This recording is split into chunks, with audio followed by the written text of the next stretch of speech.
అడవి రాముడు ప్రకృతి రక్షణ పోరాటం. ఒక అందమైన పచ్చని అడవిలో పక్షుల కిలకిలరావాల మధ్య ప్రకృతి ప్రశాంతంగా ఉంది. కాని కొందరి దురాశ వల్ల ఈ అడవి క్రమంగా నాశనమవుతోంది. గిరిజన గ్రామస్తులు తమ దైనందిన పనుల్లో బిజీగా ఉంటూ రాత్రి వేళల్లో అడవిలో చెట్లు నరుకుతున్న దుర్మార్గుల గురించి ఆందోళనగా చర్చించుకుంటున్నారు. అకస్మాత్తుగా రాము అనే యువకుడు స్టైలిష్గా అడవిలోకి ప్రవేశించగా గ్రామ పిల్లలు అతన్ని చూసి ఆశ్చర్యపోయారు. కాని రాము వారికి స్నేహపూర్వక చిరునవ్వు చిందించాడు. రాము గ్రామ పెద్దను కలిసి తన పరిచయాన్ని చేసుకున్నాడు. అయితే ఈ అడవిలోకి వచ్చేవారు సాధారణంగా మంచివారు కాదని గ్రామ పెద్ద అనుమానంగా చూశాడు. విలన్ గూండాలు వచ్చి అడవి తమ బాస్తి అని బెదిరించగా రాము ధైర్యంగా వారికి ఎదురుతిరిగి తన పోరాట పటిమతో వారిని చితకబాదాడు.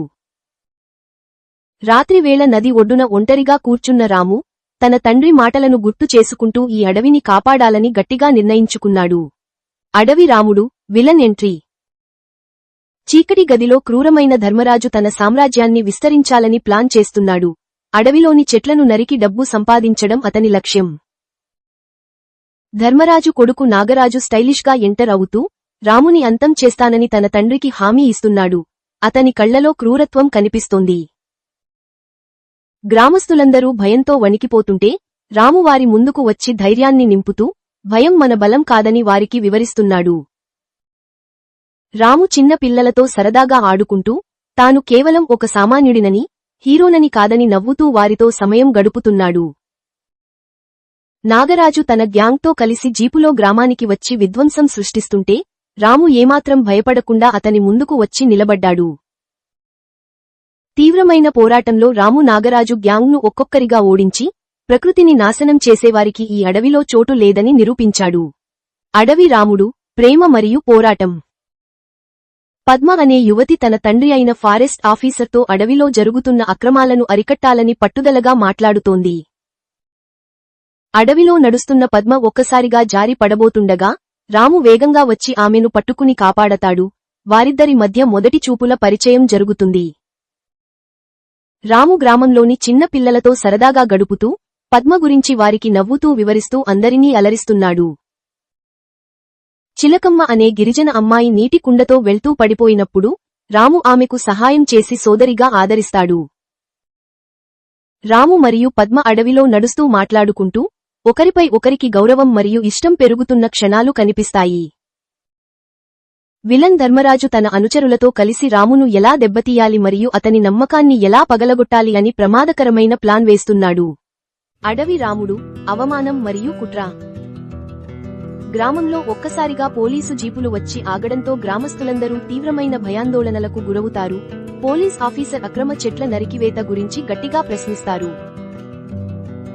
కుట్రగా దాచిన చెక్కలు మరియు ఆయుధాలు బయటపడటంతో అందరూ షాక్ అవుతారు. కానీ రాము ఇది ఎవరూ చేసిన కుట్ర అని పోలీసులకు వివరిస్తాడు.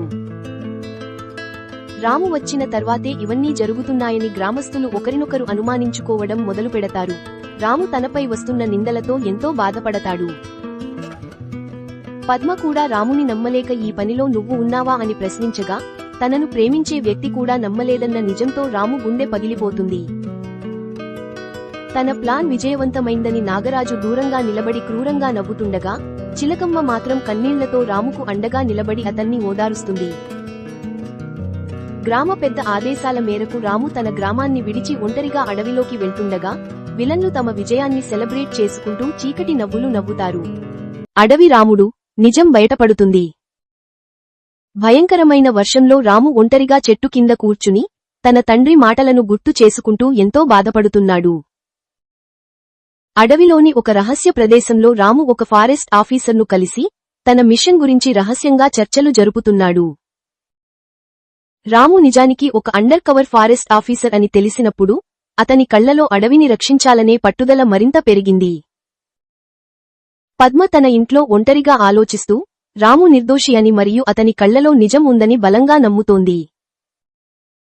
క్రూరమైన ధర్మరాజు తన గ్యాంగ్తో కలిసి అడవిలోని చెట్లను నరుకుతూ చిన్నారి చిలకమ్మను బలవంతంగా పట్టుకుని వేధిస్తున్నాడు.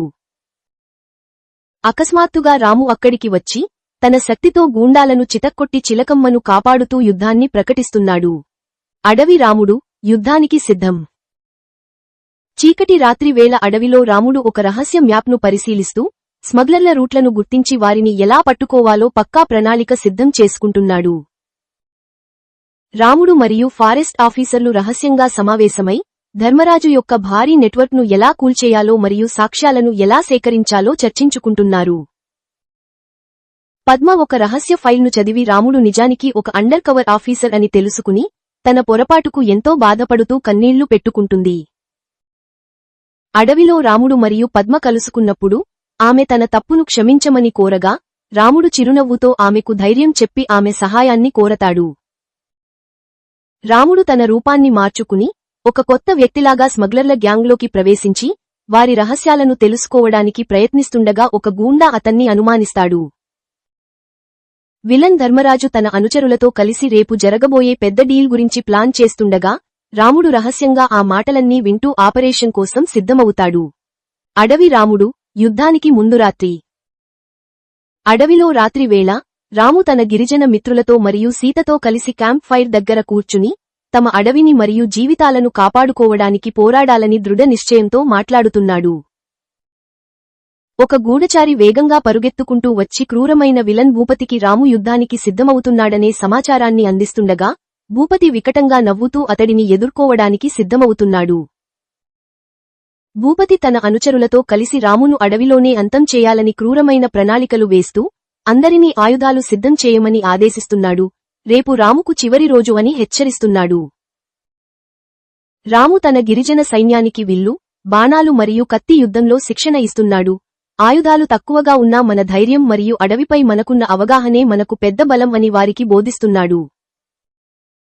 సీత ఒంటరిగా దేవుడిని ప్రార్థిస్తూ రాము క్షేమంగా ఉండాలని కోరుకుంటుండగా రాము ఆమె దగ్గరకు వచ్చి ఆమె భయాలను పోగొట్టి తన కోసం అయినా గెలిచి తిరిగి వస్తానని ఆమెకు ధైర్యం చెబుతున్నాడు. సూర్యోదయం కాగానే రాము తన సైన్యంతో కలిసి యుద్ధానికి సిద్ధంగా నిలబడ్డాడు.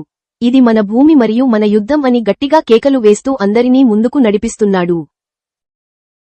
ఒకవైపు రాము మరియు అతని గిరిజన సైన్యం, మరోవైపు భూపతి మరియు అతని భారీ ఆయుధాల సైన్యం ముఖాముఖిగా నిలబడ్డారు. గాలిలో తీవ్రమైన ఉత్కంఠ మరియు యుద్ధం మొదలయ్యే క్షణం కోసం అందరూ వేచి చూస్తున్నారు. అడవిలో భీకర యుద్ధం, రాము వర్సెస్ భూపతి. రాము తన సైన్యంతో కలిసి చెట్ల చాటున దాక్కుని శత్రువులు వచ్చే వరకు ఎంతో ఓపికగా వేచి చూస్తూ తన సిగ్నల్ కోసం సిద్ధంగా ఉన్నాడు. రాము సంకేతం ఇవ్వగానే ఒక్కసారిగా బాణాల వర్షం కురిసింది. భూపతి గ్యాంగ్ సభ్యులు ఊహించని ఈ దాడికి తీవ్ర దిగ్భ్రాంతికి గురయ్యారు. కత్తులు మరియు బాణాలతో రాము మరియు గిరిజనులు పోరాడుతుండగా సీత దూరం నుండి రాము క్షేమం గురించి ఆందోళనతో కేకలు వేస్తోంది. ఒక క్రూరమైన గ్యాంగ్ లీడర్తో రాము మధ్య భీకరమైన కత్తి యుద్ధం జరిగింది. చివరికి రాము తన ధైర్యంతో అతడిని ఓడించి విజయం సాధించాడు. భూపతి తన చేతిలోని గన్తో నెమ్మదిగా ముందుకు వచ్చి రామును చంపేస్తానని హెచ్చరిస్తూ క్రూరంగా నవ్వుతూ బెదిరించడం మొదలుపెట్టాడు. భూపతి అకస్మాత్తుగా సీతను తన బందీగా పట్టుకుని గన్ను ఆమె తల వద్దకు పెట్టి రామును నిస్సహాయుడిగా మార్చాలని ప్రయత్నించాడు. అడవి రాముడు ఫైనల్ ఫైట్. భూపతి సీతను తుపాకీతో బెదిరిస్తూ రామును హెచ్చరిస్తుండగా రాము ఎంతో ధైర్యంగా మరియు శాంతంగా తన ప్రియురాలిని రక్షించుకోవడానికి సిద్ధంగా ఉన్నాడు. రాము తన తెలివితేటలతో ఒక్కసారిగా నేలమీద ఉన్న మట్టిని తీసి భూపతి కళ్లలో వేయడం ద్వారా అతన్ని ఒక్క క్షణం అంధుడిని చేశాడు. భూపతి కళ్ళు మూసుకున్న సమయంలో రాము వేగంగా వెళ్లి సీతను అతని పట్టు నుండి విడిపించి సురక్షితమైన చోటికి తీసుకెళ్లి అక్కడ ఉండమని చెప్పాడు. రాము మరియు భూపతి మధ్య భీకరమైన పోరాటం జరిగింది. రాము తన అడవి ప్రజల కోసం మరియు న్యాయం కోసం భూపతిపై శక్తివంతమైన పంచ్లతో దాడి చేశాడు. భూపతి చివరి ప్రయత్నంగా తుపాకీతో కాల్చబోతుండగా అడవిలోని ఒక గిరిజనుడు గురిచూసి బాణం వేయడంతో ఆ బాణం భూపతి చేతికి తగిలి తుపాకీ కింద పడిపోయింది. చివరికి చెడుపై మంచి విజయం సాధించగా సీత పరుగెత్తుకుంటూ వచ్చి రామును హత్తుకుంది మరియు అడవి ప్రజలందరూ సంతోషంతో జయజయధ్వానాలు చేశారు. అడవి రాముడు ఒక కొత్త జీవితం. భయంకరమైన యుద్ధం ముగిసింది. అడవిలో మళ్లీ శాంతి నెలకొంది. పక్షుల కిలకిలరావాలతో ప్రకృతి పరవశించిపోతూ గ్రామస్తులందరూ కొత్త ఆశలతో తమ రోజువారీ పనులను సంతోషంగా ప్రారంభించారు. గ్రామ పెద్దలు అందరూ రాముడి దగ్గరకు వచ్చి అతడి ధైర్యసాహసాలను కొనియాడి ఈ అడవిని కాపాడినందుకు అతడిని తమ నాయకుడిగా గౌరవంగా ప్రకటించారు. సీత కళ్లలో ఆనందబాష్పాలతో రాముడి వైపు చూస్తూ అతడు లేకపోతే తమ జీవితాలు ఎలా ఉండేవో అని భావోద్వేగంతో తన కృతజ్ఞతను తెలియజేసింది. గ్రామమంతా పెద్ద పండగలా మారింది. డ్రమ్స్ మోత, జానపద నృత్యాలు మరియు మంటల చుట్టూ అందరూ కలిసి రాముడి పేరును జయఘోష చేస్తూ ఎంతో ఉత్సాహంగా సంబరాలు చేసుకున్నారు. సాయంత్రం వేళ అడవి అంచున రాము మరియు సీత చేతులు పట్టుకుని ఇకపై కలిసి ఈ ప్రకృతిని కాపాడుకుంటూ ఇక్కడే శాంతిగా జీవిద్దామని ఒకరికొకరు మాట ఇచ్చుకున్నారు. ప్రకృతి మన జీవితం, దాన్ని కాపాడుకోవడం మనందరి బాధ్యత అని రాము సందేశాన్ని ఇస్తూ సీతతో కలిసి అడవి వైపు చూస్తూ నిలబడటంతో కథ సుఖాంతమైంది.